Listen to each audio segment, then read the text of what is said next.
तूफान को पालतू बनाने चले थे पर उसे बांधोगे कैसे। আসসালামু আলাইকুম, কি অবস্থা সবার।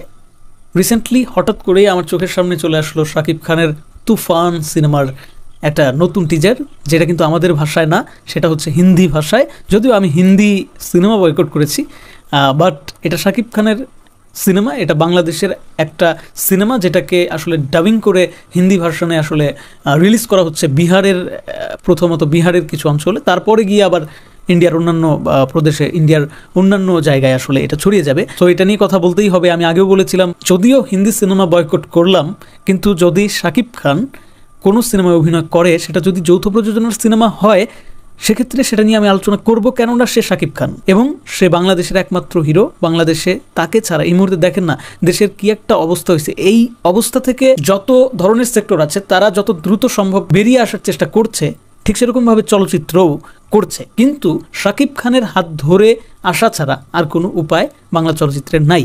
কেননা শাকিব খান যে কোনো সিনেমার ঘোষণা দিলে বা যে কোনো কিছু করলে সেটা যে পরিমাণে স্প্রেড হয়, সেই পরিমাণে মনে হয় না আর কোনো হিরো স্প্রেড করতে পারবে কোনো সিনেমা বা বাংলা চলচ্চিত্রকে।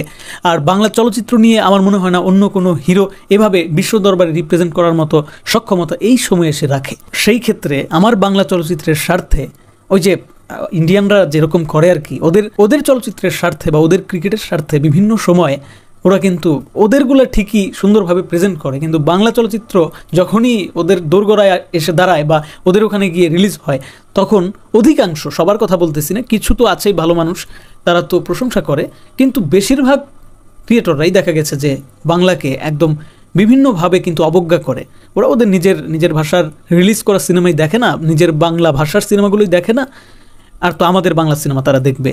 সো যাই হোক, যেটা বলতেছিলাম, তুফান সিনেমা যেটা নিয়ে এখন কথা বলছি, সেই সিনেমাটা ইতিমধ্যে বিহারে রিলিজ করবে হিন্দি ভাষায়। আর এই কারণেই হিন্দিতে একটা ট্রেলার কিন্তু ইতিমধ্যে চলে এসেছে, যেখানে আমরা দেখছি শাকিব খান সে হিন্দিতে কথা বলছে, অর্থাৎ শাকিব খানের ভয়েসটা হিন্দিতে কেউ দিয়ে দিয়েছে। শুধু শাকিব খান না, একদম টোটাল সিনেমাতে যারা আছে সবাই কিন্তু হিন্দিতে কথা বলছে, গানগুলো আমরা শুনতে পারছি হিন্দিতে। তো এক্ষেত্রে আমার কাছে এটা কেমন লাগলো, হিন্দিটা কি আসলে বাংলার মতো ফিল পাইলাম? দেখুন বন্ধুরা, অনেস্টলি যদি বলতে চাই তাহলে বলতে হবে যে না, হিন্দি যে ভয়েস সেটাতে আরেকটু দম থাকতে পারতো। যদিও শাকিব খানের যে ভয়েসটা হিন্দিতে দেওয়া হয়েছে, যে ভাই দিয়েছেন, ডাবিং করেছেন, সে ভালোই করেছে, তার ভয়েসটাও দারুণ, নায়কোচিত একটা ভাব আছে, কিন্তু গানের পোর্শনটা, ওই যে টাইটেল ট্র্যাক,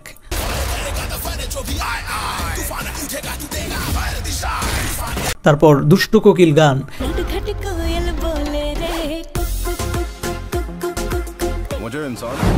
এই ধরনের গানগুলোতে হিন্দি ভার্সনটা আমার একদমই ভালো লাগলো না, কেমন জানি হজবরলও লাগলো, কেমন জানি কানের মধ্যে বাজলো। বিশেষ করে আগে যেহেতু আমি বাংলাটা দেখে ফেলেছি, সো এইটার কোয়ালিটির সাথে বাংলাটার কোয়ালিটি, মানে বাংলাটা এক কথায় আকাশ আর এটা পাতাল, এরকম একটা অবস্থা। তারপরেও অ্যাপ্রিসিয়েট করব শাকিব খান, চঞ্চল চৌধুরী এবং আনুষঙ্গিক আরও যারা আছে, তাদের ভয়েসটা মোটামুটি ঠিক আছে। এর থেকেও খারাপ অবস্থা আমি এর আগে দেখেছি বাংলা সিনেমা, যেগুলো হচ্ছে হিন্দিতে গিয়ে ডাবিং হয় সেগুলো। বাট আমার মনে হয় যে এখানে একটু গুরুত্ব দেওয়া হয়েছে, আরেকটু বেশি গুরুত্ব দিয়ে গানের পোর্শন এবং তারপর ওভারঅল সব কিছু আরেকটু গুছিয়ে আরেকটু সময় নিয়ে করলে আমার মনে হয় ভালো হতো। ভারতের অধিকাংশ মানুষই তো আমাদের সিনেমা যতই ভালো হোক দেখবে না, তারপরেও যারা দেখতো তাদের আমার মনে হয় যে ভালো লাগতো, খারাপ লাগতো না। যাই হোক, অনেক অনেক শুভকামনা রইল এই তুফান সিনেমাটার জন্য। এখনও পর্যন্ত তুফান সিনেমা কিন্তু দাপিয়ে বেড়াচ্ছে, শুধুমাত্র অন্যান্য কান্ট্রিতে না, বাংলাদেশেও কিন্তু এখন পর্যন্ত তুফান চলতেছে তার আপন গতিতে। এত কিছু হয়ে গেল, তারপরে এই সিনেমাটা কিন্তু থামে নাই।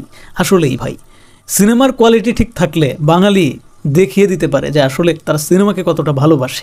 ধন্যবাদ সবাইকে ভিডিওটি দেখার জন্য। আর হ্যাঁ, কমেন্ট বক্স স্বাধীনতার জায়গা, সেখানে তোমরা অবশ্যই জানাবা যে তুফানের যে হিন্দি ভার্সনের ট্রেলারটা এসেছে, এটা তোমাদের কাছে কেমন লেগেছে।